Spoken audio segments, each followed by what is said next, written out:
Hello traders, welcome back to the channel DGRN।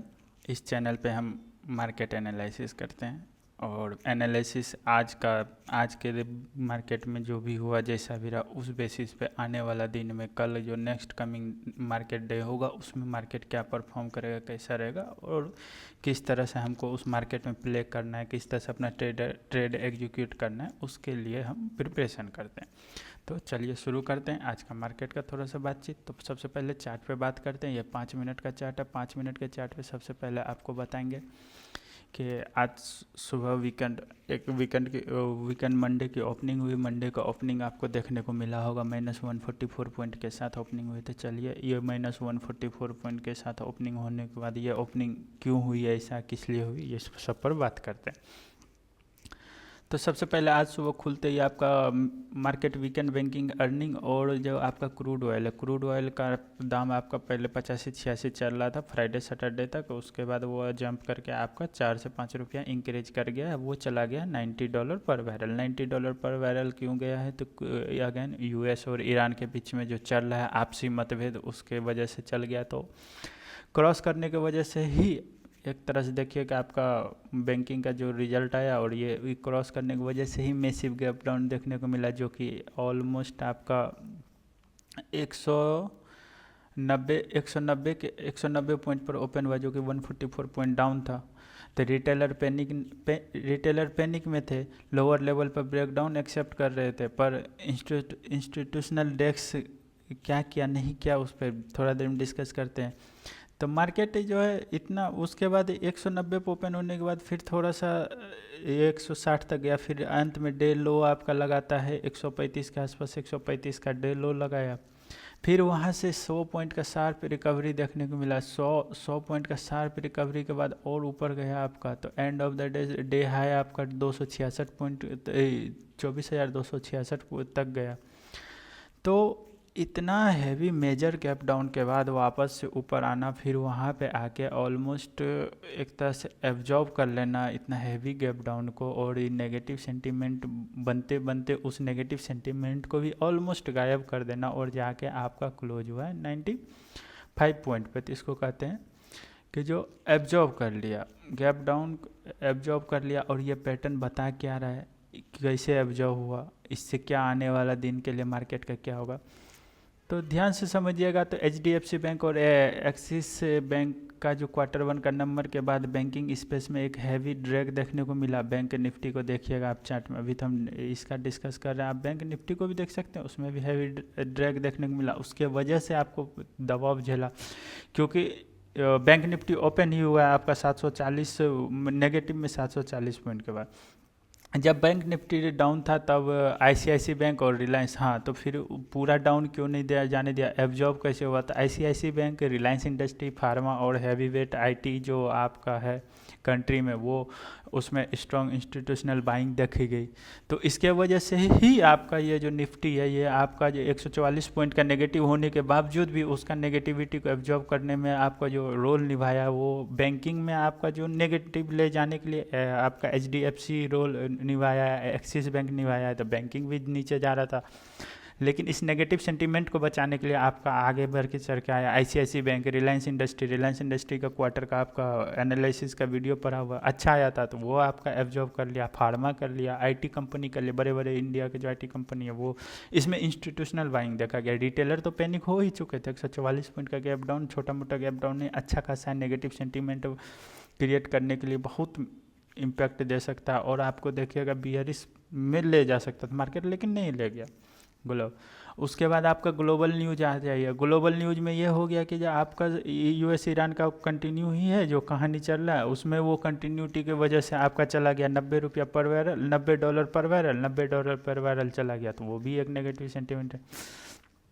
तो ये सब एब्जॉर्ब, ये जो हुआ, जो स्ट्रक्चर बनाती है, स्ट्रक्चर बताता है कि मेजर प्लेयर जो अभी भी है, जो कंटिन्यूटी पिछले 3-4 दिन से क्या कहिए, तो पिछले एक सप्ताह से जो चल रहा है बाय ऑन डिप, वो अभी कंटिन्यू है। स्पेशली जो भी आपका इंस्टीट्यूशनल ब्रोकर है, DI है, स्पेशली DI जो रोल प्ले कर रहा है, बड़ा बड़ा इंस्टीट्यूशनल ब्रोकर, वो बाय ऑन डिप कर रहा है। तो बाय ऑन डिप अभी भी चालू है। अब इसी बेसिस पर बात कर लेते हैं ऑप्शन चेन का। तो ऑप्शन चेन आपका ऑप्शन चेन पे भी देखिएगा तो मेजर आपके आज दिखेगा, ऑप्शन चेन पे मेजर आपका जो होगा इसी के बेसिस पे, इसी पे रहेगा 200 आपका, 24,200 के पास आपका वो बिल्डअप हुआ है। 300 पे थोड़ा सा घटने का कोशिश हुआ है, 400 पे मतलब 300 पे थोड़ा घटने की कोशिश हुआ है, तो 300 आपका अब रेजिस्टेंस की तरफ बनेगा। लेकिन ये 24,300 तो इस रेजिस्टेंस उतना कोई हैवी रेजिस्टेंस नहीं होगा। हैवी रेजिस्टेंस इसलिए नहीं होगा, चलिए सबसे पहले हम रेजिस्टेंस और इसी का ही बात कर लेते हैं। तो रेजिस्टेंस और इसका बात करने में आपको बता दें कि 24,200 आपका पहला सपोर्ट बनेगा और ये मेजर सपोर्ट होगा और अच्छा खासा मजबूत सपोर्ट होगा। इसको तोड़ना इतना आसान नहीं होगा। हाँ बेशक आज गैप डाउन के बाद तोड़ दिया, कल का गैप डाउन होता है तो ही टूटेगा, नहीं तो मुश्किल है मार्केट को 2024 के 24,200 के नीचे आना। और ऊपर यहाँ पे आपका फाइटिंग लाइन और सब दिन कल नेक्स्ट टू नेक्स्ट मतलब फ्राइडे को जब आप देखिएगा मेरा एनालिसिस, उसमें आपको बोले होंगे 24,300 होगा आपका फाइटिंग लाइन। नहीं, आप आज कल का जो एक्सपायरी भी है इसका भी ध्यान रखिएगा, तो कल का आपका 24,250 होगा फाइटिंग लाइन।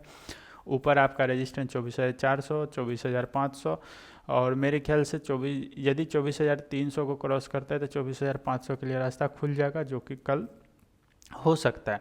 और यदि 24,200 क्रॉस करता है तो वो सीधा 24,000 को टेस्ट करने आएगा। 24,100 को बहुत कम ही होगा, थोड़ा देर के लिए ही उसको एज ए सपोर्ट मार्केट उसको फील करेगा, नहीं तो नहीं करेगा, उसको इजीली तोड़ देगा। अब मेरे ख्याल से 24,200 इंटैक्ट रहेगा कल। और उसके बाद यदि इसके नीचे आता है 24,200 तब आप प्ले कीजिएगा। बाकी रेजिस्टेंस आप एक बार, रेजिस्टेंस और सपोर्ट आप एक बार मार्क कर लीजिए अपने में भी। अब बताते हैं कल का मार्केट क्या होगा। ऊपर सपोर्ट टूटने दीजिएगा, नीचे रेजिस्टेंस। अब किस जगह पे नहीं प्ले करना है तो याद रखिएगा, यदि आपके पास ऑप्शन ट्रेडर हैं तो 24,250 से लेके एटलीस्ट 24,350 तक शांति से बैठे रहिएगा। शांति से बैठे रहने का बहुत आपको फ़ायदा होगा। शांति से जितना बैठिएगा उतना आप फायदा में रहिएगा। यहाँ तक इस बॉक्स में यदि आप पेशेंस ट्रेडर हैं, आप थोड़ा लंबा टाइम स्विंग ट्रेडिंग करते हैं या लंबा टाइम फ्रेम ट्रेड करते हैं, तब आप 24,200 से लेकर 24,350 इस बॉक्स में बैठे रहिए। इस बॉक्स के बाहर ही आप ट्रेड करने का सोचिएगा। सिनेरियो क्या हो सकता है कल का सिनेरियो मेरे ख्याल से तो न्यूट्रल ही मानिए, ना बियरिश ना बुलिश। मैं तो ना बियरिश पे जाऊंगा ना बुलिश के लिए अभी जाऊंगा, चाहे आपका पीसीआर कुछ भी हो, चाहे आपका ऑप्शन चेन कुछ भी बोल रहा हो। अभी आज का मार्केट क्योंकि देखिए हर बाय ऑन डिप चल रहा है, बाय ऑन डिप पे आप कर ही क्या सकते हैं। बाय ऑन डिप पे यही है कि आप पकड़िए, जैसे ये मेजर रैली होगा, मेजर रैली सबको पकड़िए, इस पे पैसा बनाइए, ट्रेड कीजिए। बियर्स के लिए तभी जाइएगा जब ये कम से कम 24,200 को ब्रेक करके नीचे जाता है अच्छे वॉल्यूम के साथ, तब जाइएगा। और बुल्स के लिए आप बुल ट्रेड के लिए या ऊपर कॉल बाय के लिए तब जाइएगा जब 24,300 को तोड़ के ऊपर की तरफ जाता है, तब कम से कम इतना होल्ड कीजिएगा। बाकी आपका रिलायंस और ICICI बैंक आज आपको सपोर्ट किया ही है, तो ये अच्छी बात है। और इसीलिए न्यूट्रल बोलने के मेरा पीछे एक और रीज़न है कि देखिए क्रूड में कुछ 100 पॉइंट का है डाउन है, लेकिन ये उतना कोई ज़्यादा हैवी इफेक्ट नहीं देगा आपको, तो इस बात को ध्यान रखिएगा। और हाँ, कल आपका एक्सपायरी भी है निफ्टी का, और मार्केट खुलने से पहले एक बार वर्ल्ड मार्केट को जरूर देखिएगा। वर्ल्ड मार्केट के देखने के साथ ये भी देखिएगा ग्लोबल न्यूज़ कोई जो ज़्यादा बड़ा बिल्डअप तो नहीं हो रहा। और यदि कोई बड़ा ग्लोबल न्यूज़ बिल्डअप नहीं हो रहा है तो छोटा मोटा US ईरान का छोटा न्यूज़ होगा, कोई ऐसे कॉन्फ्लिक्ट नॉर्मल कॉन्फ्लिक्ट होगा तो उसको नेगलेक्ट कीजिएगा, उससे कोई ज़्यादा मेजर इफेक्ट नहीं आएगा। अब इंडियन मार्केट अभी जिस फॉर्म में चल रहा, बाय ऑन डीप हो रहा है, बड़ा इंस्टीट्यूशनल आपका बाय कर रहा है, तो मार्केट अभी देखिए पिछले कुछ दिनों से हर नेगेटिव सेंटीमेंट को एब्जॉर्व कर रहा है और अच्छा पुल बैक दे रहा है। तो इसीलिए आप एक तरफ का मत बनाइएगा, कोई भी अपने दिमाग में एक तरफ का सिनेरियो नहीं क्रिएट करिएगा। और बाकी आपको ये एनालिसिस कैसा लगा, अच्छा लगा तो लाइक कीजिए, शेयर कीजिए, सब्सक्राइब कीजिए, हम आपके लिए थैंकफुल रहेंगे इस बात के लिए। और आपको क्या लगता है 24,200 कल टूटेगा या गैप डाउन होगा या ऊपर रेजिस्टेंस की तरफ भागे? कल एक्सपायरी भी है, सेकेंड हाफ में थोड़ा संभल के रहिएगा, मार्केट नीचे भी आ सकता है।